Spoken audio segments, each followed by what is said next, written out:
नमस्कार दोस्तों, आज की तारीख है 18 जुलाई 2024 और हम आपके लिए लाए हैं हिमाचल प्रदेश के ताज़ा समाचार। लेकिन पहले एक सवाल, आप हिमाचल के किस खूबसूरत कोने से ये खबरें सुन रहे हैं? नीचे कमेंट करके जरूर बताएं। अब थोड़ी सी गंभीरता के साथ अगर आप हिमाचल के विकास, पर्यटन और सामाजिक क्षेत्र की हर छोटी बड़ी खबर से अपडेट रहना चाहते हैं तो हमारे चैनल को सब्सक्राइब करें। जी हाँ, फटाफट सब्सक्राइब का बटन दबाएं और हमारे साथ जुड़े। और हाँ, अपडेट्स के लिए हमें फॉलो करना मत भूलिए। खबरें ताज़ा हो या मजेदार, हम हैं आपके साथ हर कदम। समाचार नंबर 1, हिमाचल वेदर 5 दिन बारिश का अलर्ट। प्रदेश के मैदानी हिस्सों में मानसून ने रफ्तार पकड़ ली है। सबसे ज्यादा बारिश बिलासपुर, कांगड़ा, हमीरपुर और चंबा जिलों में हुई है। शिमला में हल्की बूंदाबांदी के बीच दिन भर बादल छाए रहे। बुधवार को शिमला समेत अन्य जिलों में गर्ज के साथ छींटे पड़ने से तापमान में हल्की गिरावट देखने को मिली है। बिलासपुर के ओलल्दा में 94.6 mm बारिश दर्ज की गई है, जो प्रदेश भर में सबसे अधिक रही है। इसके अलावा बीबीएमबी में 52, श्रीनयनादेवी में 44.8, बैजनाथ में 32, घुमारवी में 14.5, कांगड़ा में 13.8, धर्मशाला में 10.5, नाहन में 10, पालमपुर में 2 और सांगला में 1.8 mm बारिश दर्ज की गई है। इसके अलावा प्रदेश के दूसरे हिस्सों में भी हल्की बारिश हुई है। मौसम विभाग ने आगामी 5 दिन के लिए प्रदेश के अलग अलग हिस्सों में भारी बारिश होने की संभावना जताई है। प्रदेश भर में लगातार हो रही बारिश की वजह से बीते 24 घंटे के दौरान 9 सड़कों पर आवागम बाधित हुआ है। हमीरपुर जोन में 6, कांगड़ा में 2 और मंडी में 1 सड़क पर आवाजाही ठप है। पीडब्ल्यूडी को अभी तक 114 करोड़ रुपए का नुकसान उठाना पड़ा है। पीडब्ल्यूडी ने 154 भारी मशीनें तैनात कर रखी हैं। जल शक्ति विभाग की 26 पेयजल योजनाएं अभी भी प्रदेश भर में बाधित हैं। प्रदेश भर में तापमान: Shimla 23.4 degree Celsius, Dalhousie 24.9 degree Celsius, Solan 27.0 degree Celsius, Dharamshala 28.5 degree Celsius, Nahan 29.0 degree Celsius, Sundernagar 32.2 degree Celsius, Mandi 32.2 degree Celsius, Bilaspur 32.7 degree Celsius, Hamirpur 32.3 degree Celsius, Kangra 33.5 degree Celsius, Bhuntar 35.0 degree Celsius, Chamba 35.1 degree Celsius, Una 35.2 C. समाचार नंबर 2, बाजू छलनी कर अब प्राइवेट पार्ट में ड्रग इंजेक्शन। नशे को लेकर बदनाम, उड़ता पंजाब से बदनाम पड़ोसी राज्य की काली परछाई ने पहाड़ी प्रदेश हिमाचल के युवाओं को भी अपने आगोश में ले लिया है। इस जहर ने घरों का सुख चैन तो छीना ही है, साथ ही इंजेक्शन ड्रग्स यूज के चलन ने युवाओं के ऑर्गन डैमेज कर दिए हैं। बुधवार को एक ऐसा ही मामला जिला हमीरपुर के बड़सर में सामने आया, जिसका किसी ने वीडियो भी बनाया है, जो कि बड़ी तेजी से वायरल भी हो रहा है। बताते हैं कि इस मामले में त्वरित कार्रवाई करते हुए पुलिस ने एक युवक को आइडेंटिफाई करके पूछताछ के लिए थाने में तलब किया है। बुधवार शाम को खबर लिखे जाने तक दूसरे की तलाश की जा रही थी। जानकारी के मुताबिक बुधवार को एक वीडियो वायरल हुआ। पूछताछ करने के दौरान पता चला कि यह बड़सर उपमंडल के एक सरकारी स्कूल के अनयूज्ड बाथरूम का है। इस वीडियो में 2 युवक इंजेक्शन के माध्यम से नशा करते हुए पाए गए। जब वो इस घटनाक्रम को अंजाम दे रहे थे तो किसी व्यक्ति ने उनका वीडियो बना लिया। हालांकि युवा इससे पूरी तरह बेखबर थे, क्योंकि जिस जगह पर वे नशा इंजेक्ट कर रहे थे उस तरफ किसी का आना जाना नहीं रहता। स्कूल के जो बाथरूम बताए जा रहे हैं वो खंडहर हो चुके हैं और उन्हें कोई इस्तेमाल नहीं करता। वीडियो में दिख रहा है कि युवक अपने प्राइवेट पार्ट के आसपास सिरिंज के माध्यम से नशा ले रहा है। गौरतलब है कि 4 दिन पूर्व बड़सर के नशा मुक्ति केंद्र में संचालक व उसके साथियों ने एक युवक की डंडे से पीट कर हत्या कर दी। 4 दिन बाद भी संचालक व उसके साथी फरार हैं। समाचार नंबर 3, नूरपुर के बाद अब देहरा में भी बैठेंगे पुलिस अधीक्षक। देहरा को पुलिस जिला बनाने की कवायद शुरू हो गई है। इसके लिए वरिष्ठ पुलिस अधिकारियों की एक टीम ने प्रारूप तैयार कर सरकार को भेज दिया है। इसमें देहरा, ज्वालामुखी और जसवा परागपुर विधानसभा क्षेत्रों के तहत आने वाले थाने, चौकियां, आबादी और क्षेत्रफल को शामिल किया जाएगा।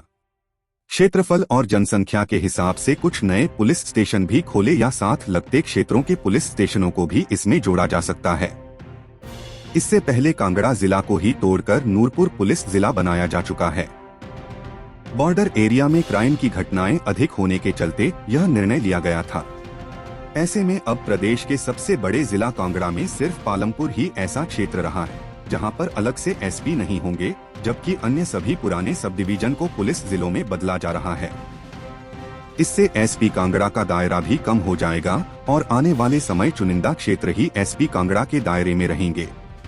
गौर हो कि उपचुनावों के दौरान सीएम ने कैबिनेट की बैठक कर देहरा में एसपी और पीडब्ल्यूडी के एससी कार्यालय खोलने का ऐलान किया था। देहरा की जनता ने भी सीएम सुक्खू का उपचुनाव में भरपूर साथ दिया और कांग्रेस प्रत्याशी और सीएम की धर्मपत्नी कमलेश ठाकुर को बड़े मार्जिन से जिताकर विधानसभा भेज दिया है। जनता से मिले भरपूर समर्थन के बाद सीएम सुक्खू भी अपने वादों को पूरा करेंगे, ऐसी उम्मीद लगाई जा रही है। सीएम सुक्खू ने देहरा में एसपी बिठाने का वादा किया था और अब चुनाव खत्म होने के बाद वरिष्ठ पुलिस अधिकारियों की टीम ने देहरा को एसपी जिला बनाने की पूरी रिपोर्ट प्रदेश सरकार को भेज दी है। इस रिपोर्ट में कितना एरिया और पुलिस चौकियां, थाने व आबादी आएगी, इसके लिए कितने स्टाफ की जरूरत रहेगी, इन सभी पहलुओं पर एक रिपोर्ट तैयार कर प्रदेश सरकार को भेज दी गई है। गाँवों में आज भी सड़क, बिजली, पानी की समस्याएं अस्तित्व में आने के बाद देहरा विधानसभा के विकास के लिए कुछ खास नहीं हो पाया है। यही कारण है कि देहरा के लोग आज भी सड़क, बिजली, पानी जैसी मूलभूत सुविधाओं के लिए तरस रहे हैं। इसके अलावा जिला कांगड़ा के एसपी का मुख्यालय धर्मशाला में है। देहरा विधानसभा और दूसरे दूरदराज के गांवों के लोगों को धर्मशाला पहुंचने के लिए पूरा दिन लग जाता था। देहरा में एसपी बैठने से लोगों को धर्मशाला आने के चक्करों से छुटकारा मिलेगा, वहीं कानून व्यवस्था भी और बेहतर होगी। लोगों ने दिया साथ, अब विकास की आस। देहरा विधानसभा क्षेत्र के लोगों का कहना है कि उन्होंने क्षेत्र के विकास को लेकर प्रदेश सरकार के साथ चलने का फैसला लिया है। उन्होंने अपनी बेटी ध्यान को शगुन के तौर पर जीत दी है। अब उन्हें भी उम्मीद बंध गई कि देहरा विधानसभा क्षेत्र विकास की राह पर आगे बढ़ेगा। समाचार नंबर 4। अनथराइज्ड सरसों तेल बेचने का मामला सामने आया है। सस्ते राशन के डिपोओं में अनथराइज्ड सरसों तेल बेचने का मामला सामने आया है। हमीरपुर जिला के बड़सर उपमंडल के एक डिपो में राशन कार्ड धारकों को घटिया सरसों तेल वितरित कर दिया गया है। इसके सेवन से लोग बीमार हो रहे हैं। ऐसे में लोगों ने इस तेल का इस्तेमाल करना छोड़ दिया है और सरसों तेल के पैकेट को संबंधित डिपो संचालक को सौंप दिया है। राशन कार्ड धारकों ने विभाग व प्रदेश सरकार से इसकी जांच करने की गुहार लगाई है ताकि लोग बीमार होने से बच सकें। बताया जा रहा है कि कुछ एक डिपोधारक अधिक प्रॉफिट के चक्कर में अनथराइज्ड सरसों तेल व रिफाइंड खुले बाजार से खरीदकर राशन कार्ड धारकों को वितरित कर रहे हैं, जबकि सिविल सप्लाईज कारपोरेशन की ओर से मुहैया करवाया जा रहा सरसों तेल व रिफाइंड तेल के कोटे को नहीं खरीद रहे हैं। कुछ इसी तरह का मामला हमीरपुर जिला के बड़सर उपमंडल के एक डिपो में देखने को मिला है। डिपोधारक ने जून माह में जो सरसों तेल राशन कार्ड धारकों को वितरित किया है वह काफी घटिया किस्म का तेल है।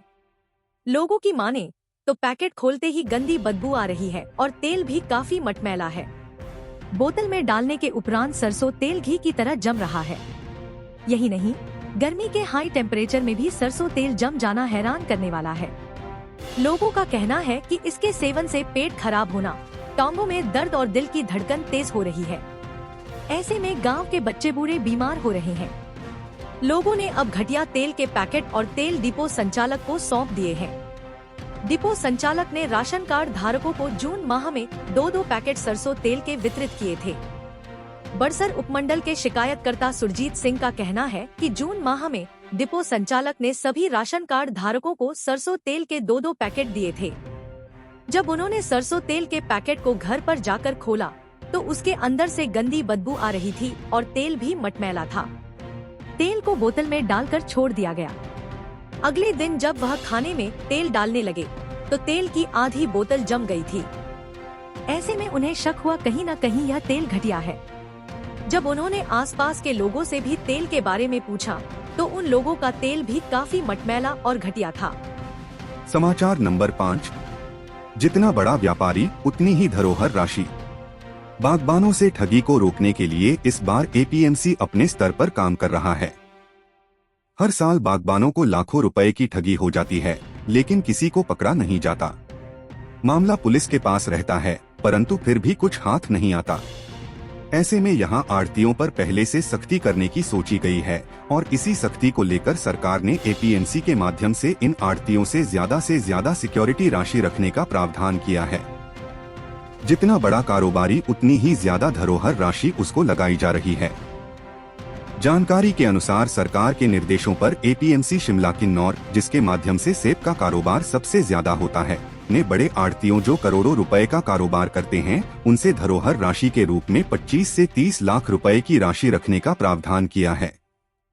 इन बड़े कारोबारियों को इतनी राशि पहले से एपीएमसी के पास जमा करवा कर रखनी होगी, ताकि बाद में किसी भी तरह की दिक्कत हो तो बागबानों को उसमें से कुछ हद तक पैसा चुकाया जा सके। इसी तरह से यह निर्णय लिया गया है कि जो नए व्यापारी यानी आढ़ती यहाँ पर अपना पंजीकरण करवाएंगे, उनको 2.5 लाख रुपए सिक्योरिटी राशि पहले जमा करवानी होगी।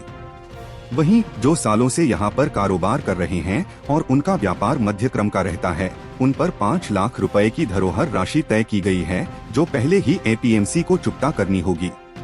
15 दिन में करवाएं पंजीकरण। शिमला और किन्नौर में एपीएमसी के बाद वैसे 262 आढ़ती पहले से पंजीकृत हैं और अगले 15 दिन में सभी को पंजीकरण करवाने को कहा गया है। इसमें देखना होगा कि कितने आढ़ती नए आते हैं। एपीएमसी के पास उनका आंकड़ा भी है, जो यहाँ पर करोड़ों रुपए का व्यापार करते हैं।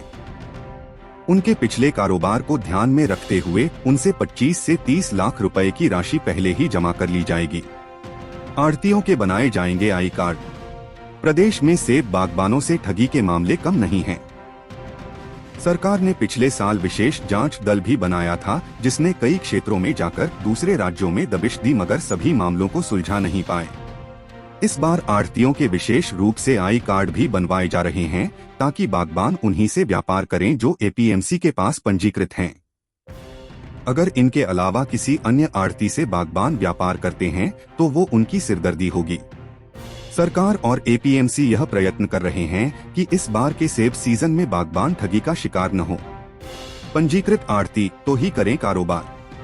बागबानी मंत्री जगत सिंह नेगी ने इस दिशा में पहले से पुख्ता प्रबंध करने को कहा है। उन्होंने पुराने पैटर्न को बदलने की कोशिश की है। उनका कहना है कि पहले से ज्यादा धरोहर राशि रखकर शिकंजा कसा जाएगा और बागबानों को भी चाहिए कि वह पंजीकृत आढ़तियों के साथ ही कारोबार करें। समाचार नंबर 6, 300 यूनिट फ्री बिजली का था वादा, 125 भी बंद। कांग्रेस सरकार ने प्रदेश की जनता पर बिजली टैक्स थोपकर नया तोहफा प्रदान किया है। यह बात भाजपा प्रदेश अध्यक्ष डॉक्टर राजीव बिंदल ने ऊना में पत्रकार वार्ता को संबोधित करते हुए कही। उन्होंने कहा कि विधानसभा चुनाव से पहले कांग्रेस ने लोगों को 300 यूनिट फ्री बिजली देने का वादा किया था, लेकिन अब पूर्व जयराम सरकार के समय शुरू की गई 125 यूनिट फ्री बिजली सेवा को भी बंद कर दिया है। सरकार ने जनता के हक छीनना शुरू कर दिया है। कांग्रेस सरकार ने 18 माह में प्रदेश को 10 साल पीछे धकेल दिया है। प्रदेश में विकास का एक भी काम नहीं हुआ। सरकार के पास केवल सरकारी कार्यालयों व शिक्षण संस्थानों को बंद करने की ही उपलब्धि है।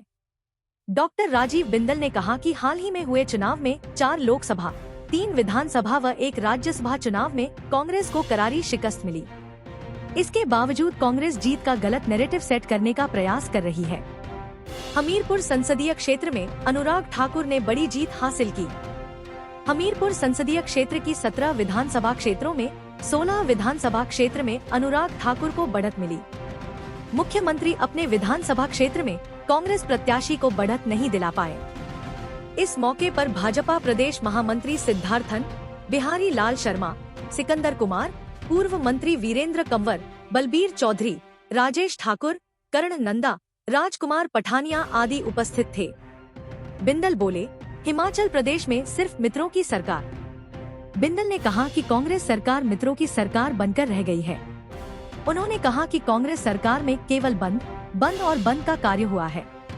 सरकार ने 1500 से ज्यादा संस्थान, 350 स्कूल बंद, 800 स्कूलों का विलय, 125 यूनिट बिजली बंद, सहारा योजना, हिमकेयर बंद कर दी।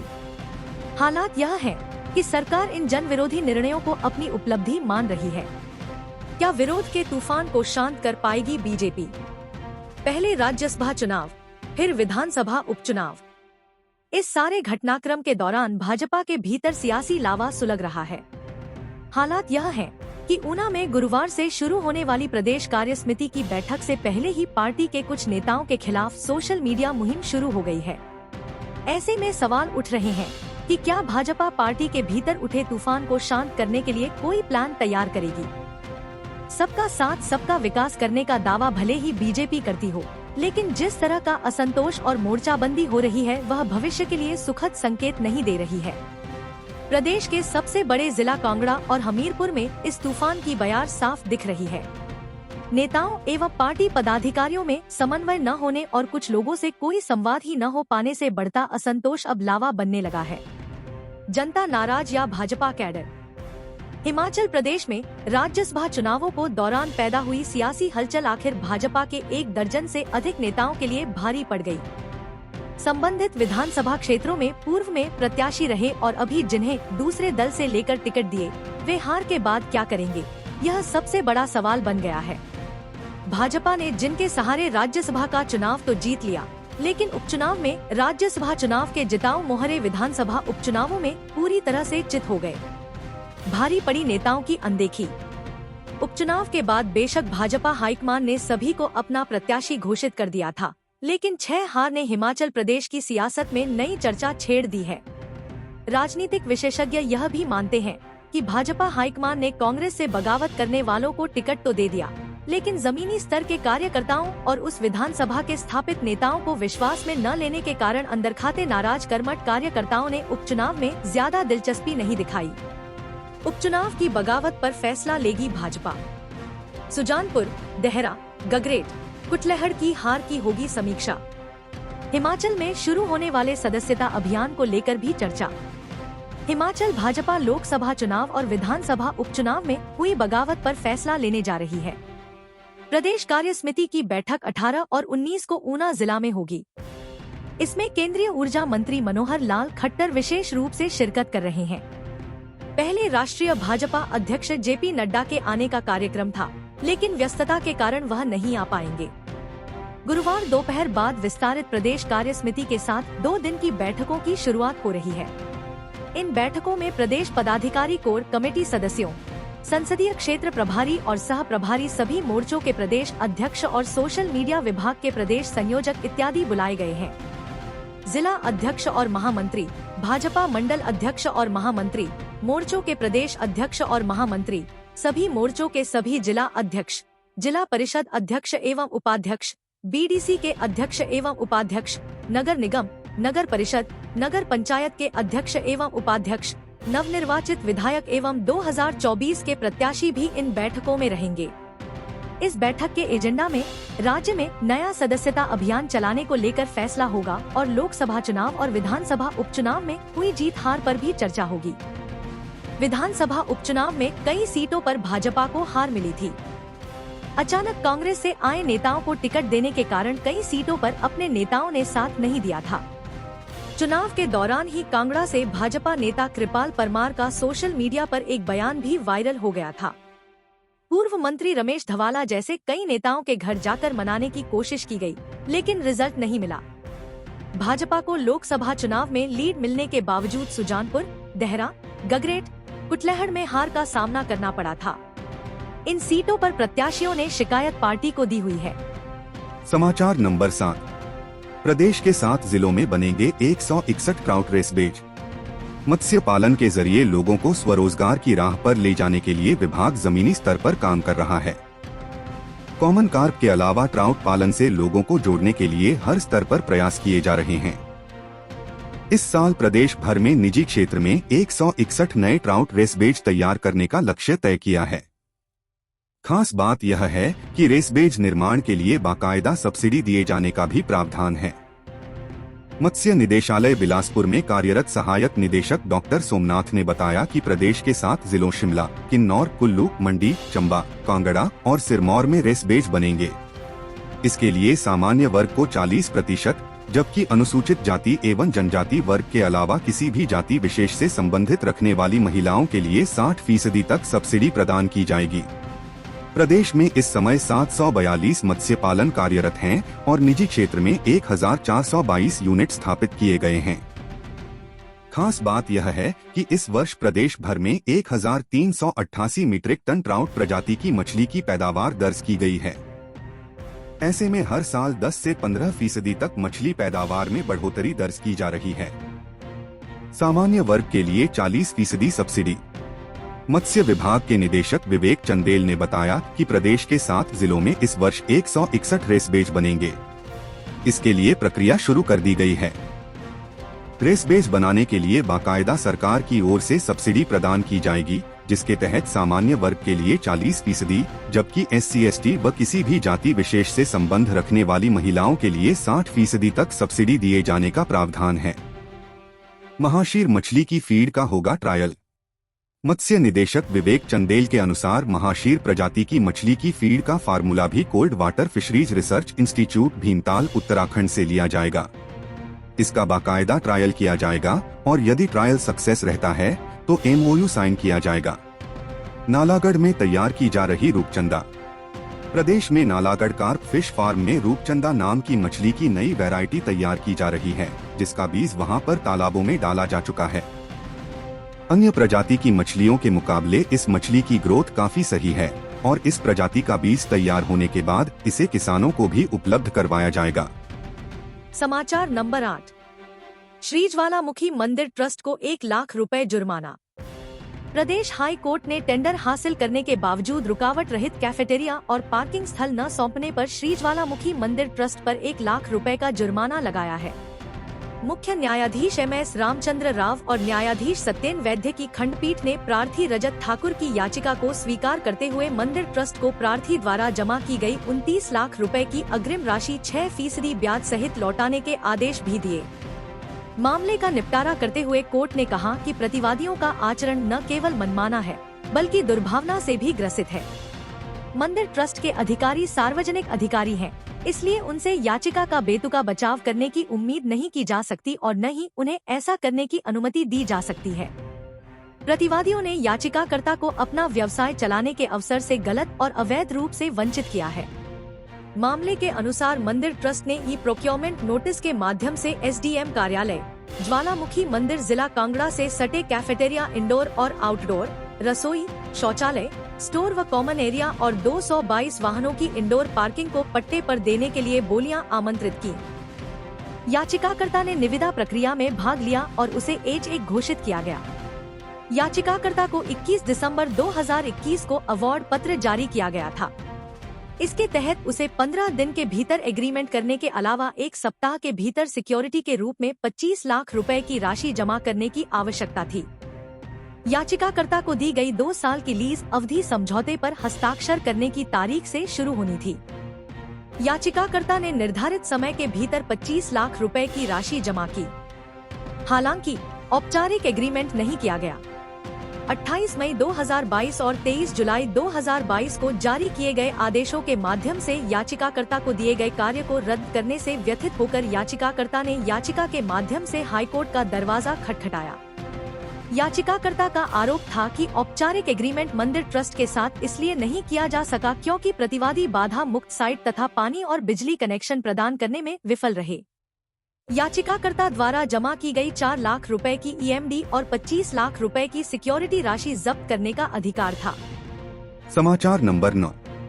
रोपवे, चिंतपूर्णी में 72 करोड़ से बनेगा रोपवे। माता चिंतपूर्णी के दर्शन अब आसान होंगे क्योंकि वहां पर सरकार मंदिर तक रोपवे का निर्माण करवाने वाली है। इस रोपवे को लेकर उप मुख्यमंत्री मुकेश अग्निहोत्री ने ऐलान किया है, जिसके बाद रोपवे कारपोरेशन इसका डिजाइन तैयार कर रहा है। अभी डिजाइन को फाइनल करने में थोड़ा समय लगेगा। पुराने डिजाइन में अमूलचूल परिवर्तन किए गए हैं, लेकिन जल्द ही इसे फाइनल कर मामला मंजूरी के लिए कैबिनेट को भेजेंगे। मंत्रिमंडल की मंजूरी मिलने के बाद इसके टेंडर डॉक्यूमेंट को जारी किया जाएगा, जिसके बाद कंपनियों के साथ इस पर बातचीत होगी। इस रोपवे का निर्माण कार्य 72 करोड़ रुपए से पूरा किया जाना है। हालांकि इसके डिजाइन के फाइनल होने के बाद तय होगा कि इसमें कितनी लागत लगेगी, क्योंकि कंपनियों के साथ इस पर नेगोशिएशन की जाएगी। मगर फिलहाल इतना बजट इस रोपवे के लिए रखा गया है। बताया जाता है कि केंद्र सरकार की प्रसाद योजना के तहत यहाँ पर एक भवन का निर्माण किया जा रहा है और उसी भवन के साथ इस रोपवे को अटैच करेंगे। क्योंकि अभी भवन का निर्माण होना है तो उसके मुताबिक ही रोपवे का डिजाइन तैयार होगा। इसके फाइनल होने के बाद रोपवे पर काम शुरू हो पाएगा। इससे पहले बाबा बालक नाथ मंदिर के लिए रोपवे का काम पहले शुरू हो जाएगा, जहां पर भी बड़ी संख्या में श्रद्धालु जाते हैं, जिनको रोपवे से एक बड़ी सुविधा हासिल हो सकेगी।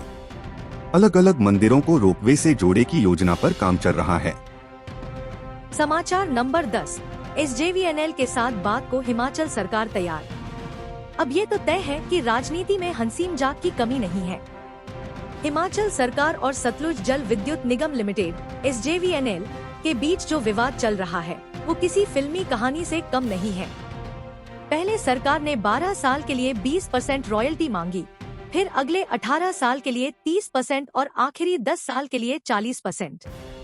अब ये समझ नहीं आ रहा था कि ये बिजली के प्रोजेक्ट हैं या कोई प्राइम टाइम टीवी शो। लेकिन अब सरकार ने दिल्ली में नया फार्मूला पेश किया है। पहले 12 साल में 12% रॉयल्टी, अगले 18 साल में 18% और आखिरी 10 साल में 30%। मतलब सरकार ने रॉयल्टी में डिस्काउंट ऑफर कर दिया है, लेकिन साथ ही कह दिया है कि इससे कम में तो मानेंगे नहीं। सीएम साहब ने केंद्रीय ऊर्जा मंत्री को भी समझा दिया है कि हिमाचल के हितों में सरकार किसी भी कीमत पर समझौता नहीं करेगी। पूर्व सरकार पर आरोप है कि उसने हिमाचल के हितों को बेचा है और इन परियोजनाओं से मुफ्त बिजली रॉयल्टी में केवल 12, 15 और 18% का ही प्रावधान रखा था। इसीलिए वर्तमान सरकार अब SJVN से इन परियोजनाओं को वापस लेने की धमकी दे रही है।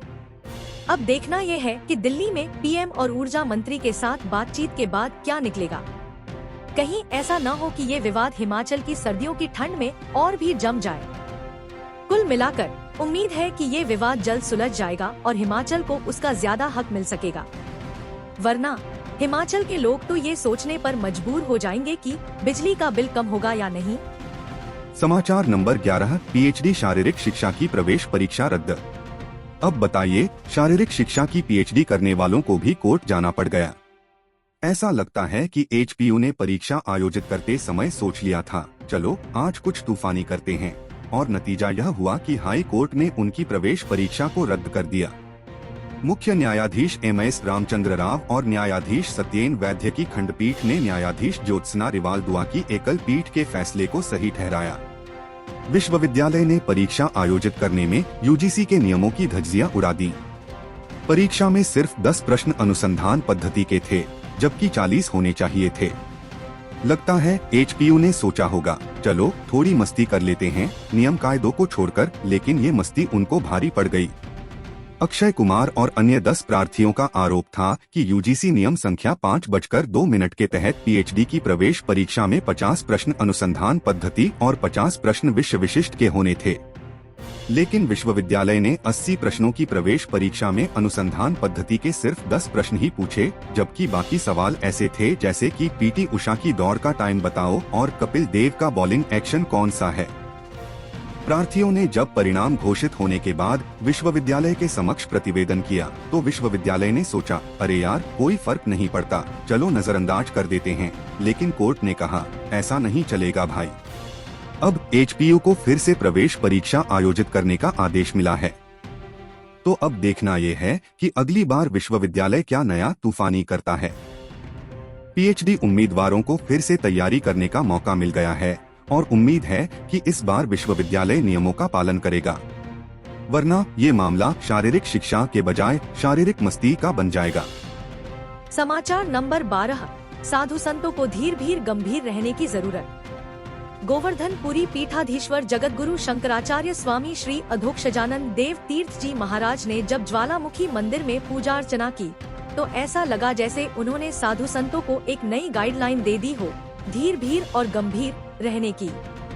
अब यह 3 शब्द सुनकर तो लगता है कि जैसे साधु संतों को कोई नया योगासन सिखाया जा रहा हो। उन्होंने कहा कि कुछ लोग केदारनाथ मंदिर से सोना चोरी की अफवाह फैला रहे हैं। ऐसे में साधु संतों को मीडिया में आकर बयानबाजी करने से बचना चाहिए। और क्यों नहीं? आखिरकार साधु संतों का काम आध्यात्मिक विस्तार और सनातन धर्म का प्रसार करना है, न कि सोना कहाँ गया की जासूसी करना। स्वामी जी ने समझाया कि हर धार्मिक स्थल पर संवैधानिक प्रक्रियाएं होती हैं और समितियां बनाई जाती हैं जो शिकायतों का निवारण करती हैं। अब यह सुनकर तो लगता है कि धार्मिक स्थल भी किसी मल्टीनेशनल कंपनी की तरह काम करते हैं, जहां हर चीज के लिए एक समिति होती है। उन्होंने यह भी बताया कि अगर कोई समस्या हो तो जनहित याचिका दायर की जा सकती है। मतलब साधु संत भी अब कानूनी प्रक्रिया का सहारा ले सकते हैं। स्वामी जी ने बताया कि वह पिछले 2 साल से भारत के शक्तिपीठों में यात्रा कर रहे हैं और पूजा अर्चना कर रहे हैं। उन्होंने नेपाल, भूटान, बांग्लादेश, श्रीलंका और पाकिस्तान के शक्तिपीठों में भी जाकर पूजा की है। और जब उन्होंने ज्वाला माता के दर्शन किए तो ऐसा लगा जैसे हिमाचल के लोगों के कल्याण के लिए उन्होंने एक स्पेशल पैकेज जारी कर दिया हो। वहीं मंदिर अधिकारी तहसीलदार मनोहर लाल शर्मा ने उन्हें माता की तस्वीर, प्रसाद और सिरोपा भेंट कर सम्मानित किया। तो अब साधु संतों को धीर और गंभीर रहना होगा ताकि धार्मिक स्थलों के बारे में कोई अफवाह न फैले और सब कुछ शांति और संतुलन से चले। आखिरकार जब आध्यात्मिकता और सनातन धर्म का विस्तार हो तो थोड़ा धीरज और गंभीरता तो बनती है ना? हम अपने राज्य के विकास में योगदान देने में गर्व महसूस करते हैं और हमें उम्मीद है आने वाले दिनों में हमें और भी अच्छी खबरें मिलेंगी। इन खबरों को अधिक लोगों तक पहुंचने के लिए कृपया हमारा कंटेंट शेयर करें, साथ ही हमारे चैनल को सब्सक्राइब करें और अपडेट के लिए हमें फॉलो करें। अपने विचारों को कमेंट में शेयर करना ना भूलें। आपका सहयोग हमें और भी बेहतर काम करने में मदद करेगा। धन्यवाद।